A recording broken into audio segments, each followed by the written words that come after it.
Just a few hours ago, I had carefully cleaned and parked my tractor, the one that's like my lifeline, on my private road, land that legally belongs to me.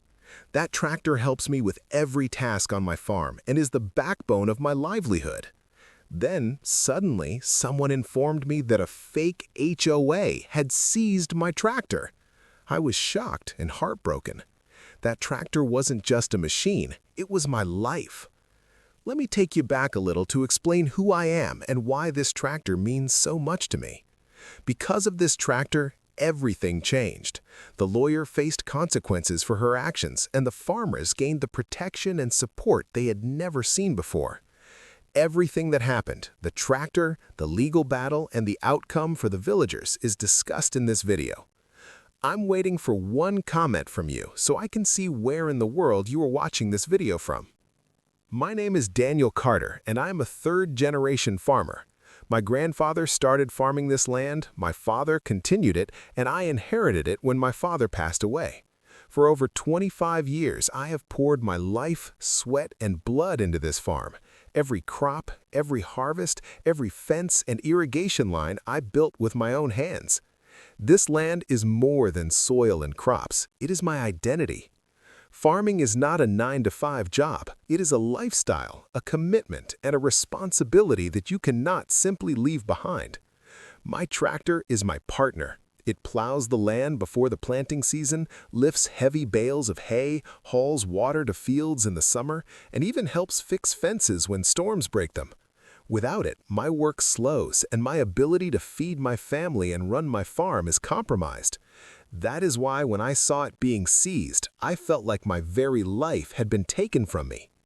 The morning started like any other. I had spent hours washing the tractor, checking the tires, oil, and fuel levels. I had a long day of planting ahead, and I needed it in perfect condition. I carefully drove it up my private access road, the kind of road only I, as the landowner, am allowed to use. Parking it in its designated spot, I stepped back to admire it. It gleamed under the morning sun, a symbol of my hard work and dedication. Little did I know, this ordinary morning would turn into a nightmare. That's when the first call came. Someone I knew in the village, a neighbor who usually shared tips and stories, whispered to me, "Daniel, your tractor, it's been taken by the HOA." My heart stopped. I thought it was a joke, but I quickly realized they were serious. The pain wasn't just about the machine, it was about control.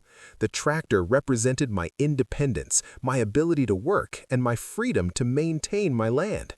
For years, farmers like me had endured pressure from outside entities, people trying to take advantage of legal loopholes and weak protections.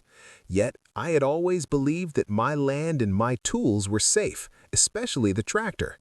But now, a fake organization was challenging that belief, threatening to undo a lifetime of hard work. As I stood there trying to comprehend what had happened, I remembered the events from a few days ago. A city lawyer had arrived in our village, dressed sharply, carrying a briefcase that seemed more like a weapon than a tool. She was there under the guise of a legal HOA redevelopment plan, but in reality, she had been systematically taking advantage of farmers who lacked knowledge and resources.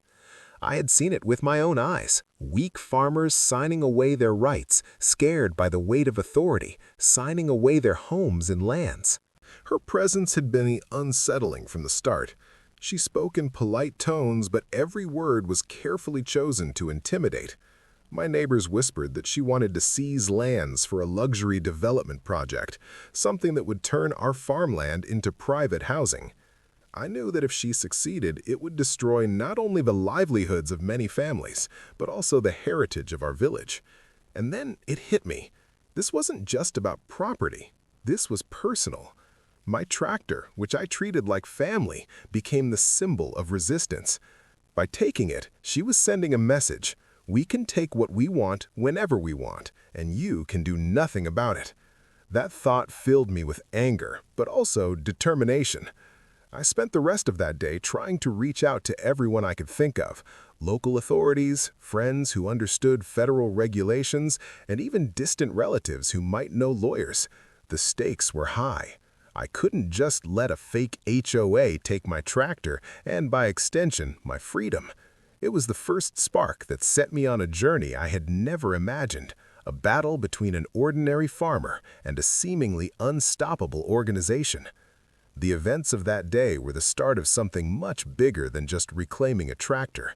They were the beginning of a fight to protect my family, my land, and every farmer who might one day face the same threat. And that fight, I realized, would test not only my knowledge and patience, but also the very limits of what I thought was possible for an ordinary person to achieve. That was how it all began.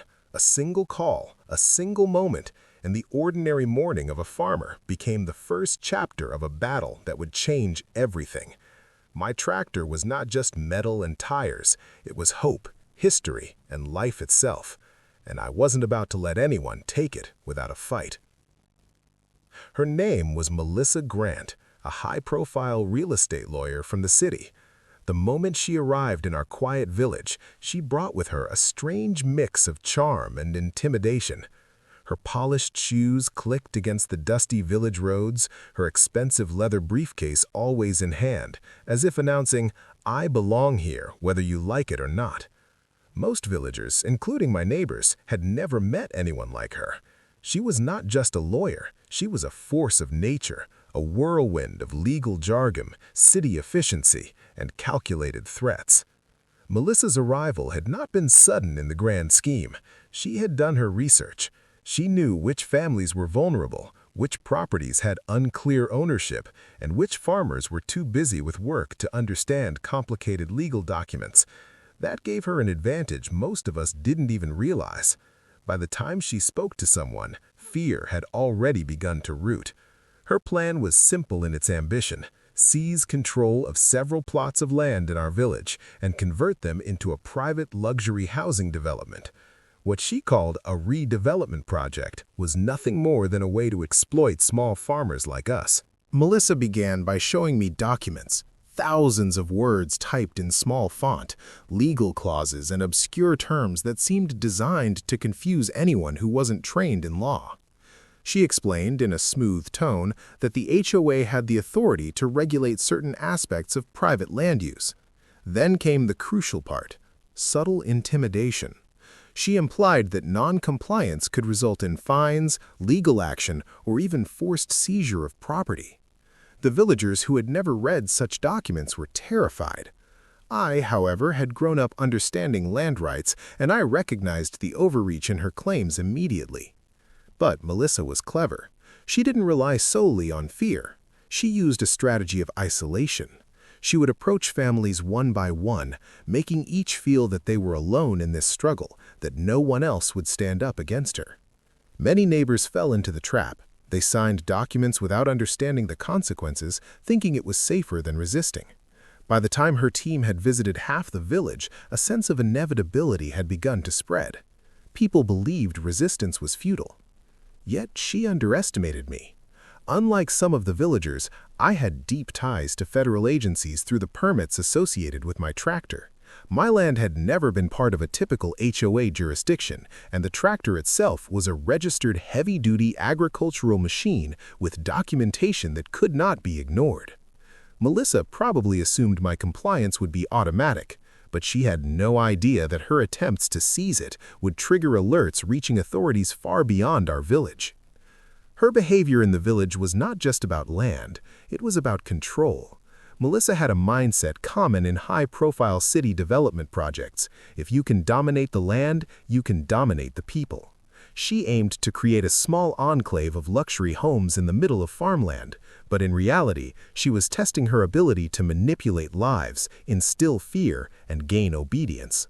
Every handshake, every polite word, and every promise of resolving amicably was a calculated move in her larger chess game. I observed her closely during those first interactions. Her eyes were sharp, constantly scanning for reactions. She paid attention to who hesitated, who looked doubtful, and who seemed confident. She made mental notes, and later those notes would help her craft individual strategies for each farmer. To her, we were all pieces on a board, not people with histories, emotions, and stakes.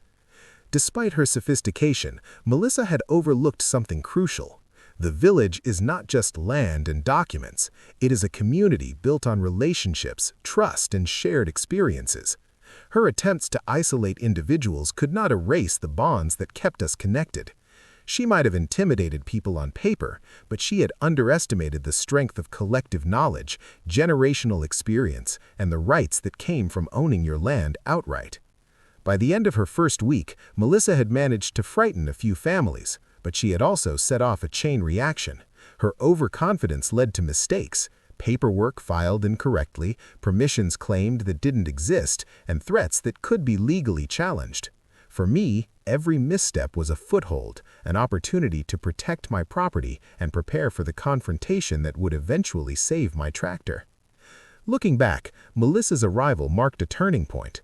She was not merely a visitor from the city, she was the catalyst for everything that happened next.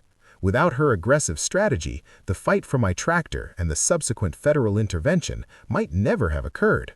Her presence forced action, exposed vulnerabilities, and revealed the stakes in a way that no casual dispute could. Melissa Grant had entered our village thinking she could bend reality to her will.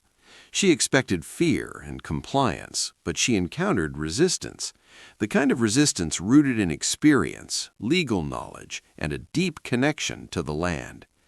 That resistance, centered around my tractor, would eventually transform a local conflict into a national-level intervention, all because a simple machine represented far more than anyone realized. What Melissa didn't know, and what she could never have predicted, was that my tractor was far from ordinary. To most people, it looked like a heavy-duty agricultural machine, the kind you see plowing fields, hauling bales, or pulling trailers. But to me, it was so much more. It wasn't just a tool, it was a lifeline, a partner, and in many ways, a shield against those who thought they could take what was mine without consequence. The tractor I had inherited from my father and grandfather was custom modified over the years. It had federal-level registrations and permissions that allowed it to perform specialized agricultural, logistical, and emergency operations. It wasn't just farm work that it could handle. It was capable of functions authorized under federal law, including disaster relief, heavy lifting for critical infrastructure, and other operations that required official oversight. Every component of that tractor was logged, tracked, and documented. Every permit, license, and inspection record was tied to my name and property. In short, it was not a machine you could just seize without serious repercussions. When Melissa and her fake HOA attempted to take control of it, she unwittingly triggered a series of alerts. The tractor's federal registration system automatically flagged an unauthorized seizure attempt. This was not just a local alert, it was a notification that reached authorities on multiple levels, county, state, and even federal agencies responsible for agricultural and property oversight. Suddenly, the fake HOA's simple act of intimidation became a matter of legal scrutiny far beyond their understanding. Within hours, phone calls were made, emails were sent, inspectors were dispatched, lawyers began reviewing the documentation, and questions were raised about the legality of the seizure. Local law enforcement, initially hesitant to intervene, now had federal guidelines to reference. For the first time, Melissa and her team realized that they were not dealing with ordinary farmers or easy compliance. They were up against a system that had rules, oversight, and the power to counter unauthorized actions. What made my tractor so crucial in this battle wasn't just its federal registration, it was the documentation attached to it, detailed logs of maintenance, operational history, and permissions to perform high-level agricultural functions. In essence, it was a legal powerhouse disguised as a simple farming tool. Melissa's team had assumed that the tractor was just another piece of property to intimidate me with, but in reality, it became the center of the entire case against her. The seizure of my tractor also drew attention from neighbors and villagers who had previously felt powerless. Seeing the authorities take interest in my case made them realize that resistance was possible. Suddenly, it was no longer a fight against one person or one tractor. It was a fight for land rights, justice, and the ability to stand up against intimidation. The tractor became a symbol of empowerment, a tangible reminder that legal authority and preparation can turn the tables against even the most confident oppressors. Melissa's errors compounded. In her overconfidence, she had overlooked local laws, federal regulations, and the network of protections tied to certain agricultural equipment. She assumed that brute force and fear would be enough, but every overreach she committed was now documented, logged, and reported. Federal inspectors were taking photographs, verifying ownership, and ensuring compliance with all regulations.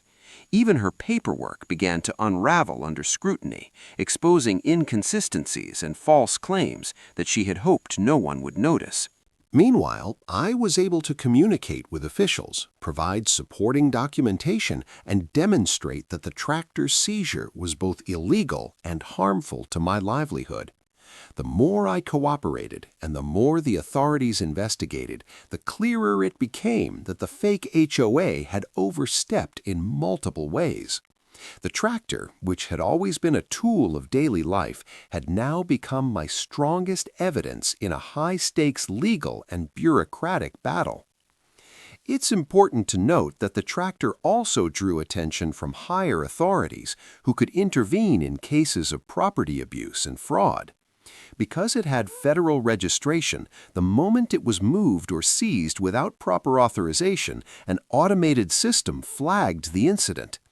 Agents who might have ignored a simple complaint about a local dispute were suddenly involved. The fake HOA's scheme, which had seemed carefully planned, began collapsing piece by piece. From a human perspective, the tractor also changed the morale of the village. Neighbors who had once been intimidated by Melissa's presence began speaking out. They realized that with knowledge, preparation, and lawful documentation, they could challenge abuses. The tractor was more than metal and mechanics. It was proof that power does not lie solely in intimidation. It lies in preparation, legitimacy, and persistence. In the end, the tractor did not just help me reclaim my property, it sparked an awareness that rippled through the village and caught the attention of authorities at multiple levels. Melissa Grant, confident and strategic, now faced scrutiny she could not manage. What she intended as a simple seizure to force compliance turned into an investigation that questioned her authority, exposed her overreach, and ultimately protected the rights of the villagers she sought to intimidate. That day, my tractor, the same one I had washed just hours before, became a turning point in a battle I never asked for but could not avoid. It was a reminder that tools, preparation, and knowledge can turn the seemingly ordinary into extraordinary forces for justice. Without it, I might have lost not only my tractor, but my land, my autonomy, and my faith in fairness. But because of it, a system built to protect property and rights had been activated, and justice began to take its course.